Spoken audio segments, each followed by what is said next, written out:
dan jangan berhenti masalah doa ini. Kalau doa ini tentunya ringkas definisinya adalah curhat, ya, penyampaian kebutuhan kita kepada Allah Subhanahu Wa Taala, gitu kan? Dan ini ya kalau mau diterima oleh Allah lakukan 5 hal, 5 poin diterimanya doa. Yang pertama ikhlas kepada Allah Subhanahu Wa Taala, ikhlas, nggak ada yang lain, ikhlas semua ini. Wa ma umiru illa liya'budullaha mukhlishina lahu dinahu hunafa, al-ayat. Allah tidak perintahkan mereka kecuali untuk mengikhlaskan. Jangan karena riya, jangan karena mau dipuji, jangan karena terpaksa, jangan karena rutinitas, memang karena ikhlas kepada Allah SWT. Dan di sini kata Nabi SAW, ya, kenalilah Tuhanmu di waktu kamu lagi senang, dia akan kenali kamu pada saat kamu lagi susah. Jadi walaupun kita lagi sehat, minta.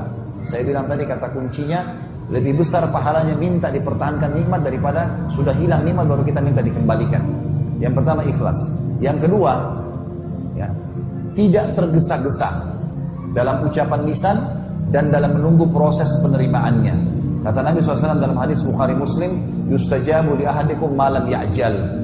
Pasti diterima seseorang di antara kalian permintaannya selama tidak tergesa-gesa. Kata para sahabat, wa kaifa ya'jal ya Rasulullah? Bagaimana cirinya orang yang tergesa-gesa? Beliau mengatakan, qala yaqulu da'autu wa lam yustajabu li fatarakat du'a.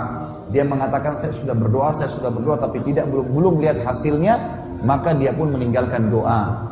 Yang ketiga adalah menjauhi makanan, minuman, pakaian haram. Kata Nabi SAW dalam hadis Bukhari, seseorang yang rambutnya berantakan, bajunya kotor, tidak pakai alas kaki, mengatakan, ya Allah berikan, ya Allah kasih, tapi Allah tidak berikan. Bagaimana Allah bisa kasih sementara makanan, pakaian, minumannya haram? Nggak boleh. Yang keempat, tidak meminta yang haram. Dia sendiri tidak minta yang haram, ya, dan tidak berdoa di tempat yang haram. Ini yang keempat.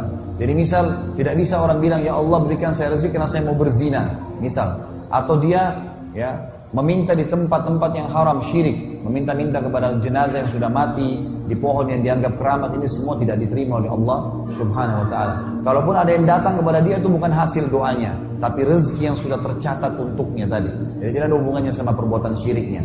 Dan yang terakhir, yang kelima, maksimalkan waktu diijabahnya doa. Ada antara azan dan iqamah, sepertiga malam, pada saat hujan turun, musafir, ya. Kemudian orang yang terzalimi, pada saat perang sedang berkecamuk. Ini semua waktu-waktu mustajab doa. Orang-orang yang sedang haji di Masy'aril Haram, di Arafah, Nabi SAW berdoa dari habis asar sampai terbenam matahari. Ini semua waktu-waktu yang memang digunakan untuk berdoa kepada Allah Subhanahu Wa Taala. Alhamdulillah wassalatu wassalamu ala Rasulillah. Cuma itu saja. Tahmid dan salawat langsung sampaikan. Ya Allah, zat yang pemberi rezeki, berikanlah rezeki kepadaku. Ya Allah, zat yang penyembuh, sembuhkan penyakitku. Ya Allah, karuniakan keturunan. Ya Allah, ya Allah, ya Allah.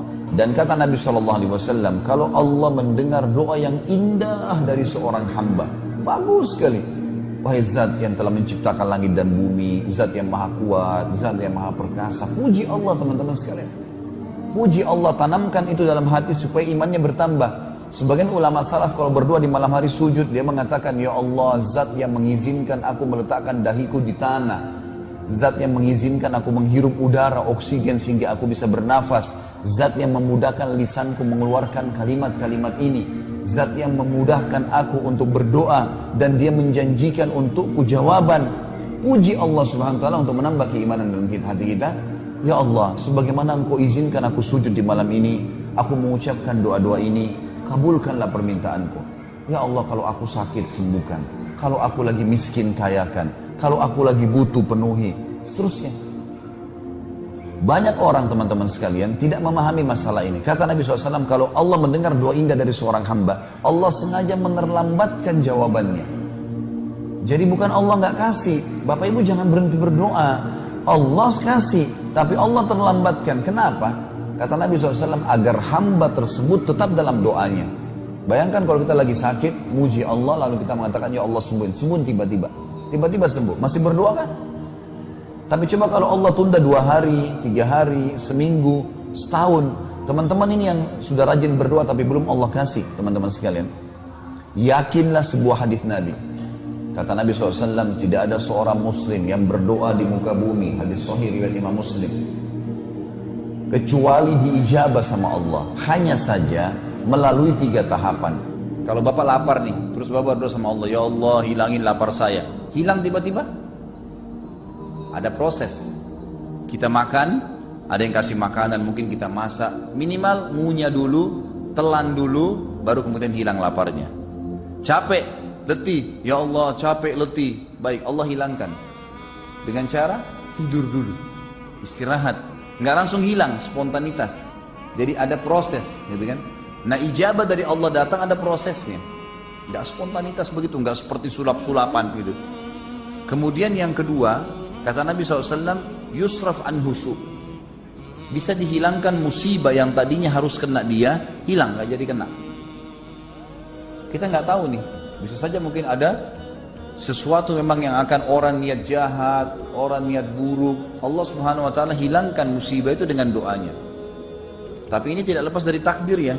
Allah sudah tahu nih, pada waktu itu nanti ada orang yang mau niat jahat sama dia, ada yang mau bakar ininya, ada yang mau curi barangnya, tapi Allah hilangkan karena Allah tahu pada saat itu dia sudah berdoa, misal seperti itu. Dan yang ketiga, Allah simpankan yang akan panen, dan dia akan panen dalam bentuk pahala yang banyak pada hari kiamat. Jadi tidak ada yang hilang. Akan datang beberapa orang pada hari kiamat nanti diberikan pahala bergunung-gunung. Lalu mereka berkata kepada para malaikat yang memberikan, dari mana ini? Kami kayaknya nggak tahu pahala apa ini. Kata para malaikat, ini pahala doa-doa kalian yang belum kalian lihat ijabahnya di dunia. Maka pada saat itu mereka semuanya berharap kalau semua doa mereka di dunia belum dikasih di dunia, agar mereka panen dalam bentuk pahala. Jadi jangan pernah bosan berdoa, nggak masalah. Dan itu ibadah, terus ada pahalanya. Terus ada pahalanya.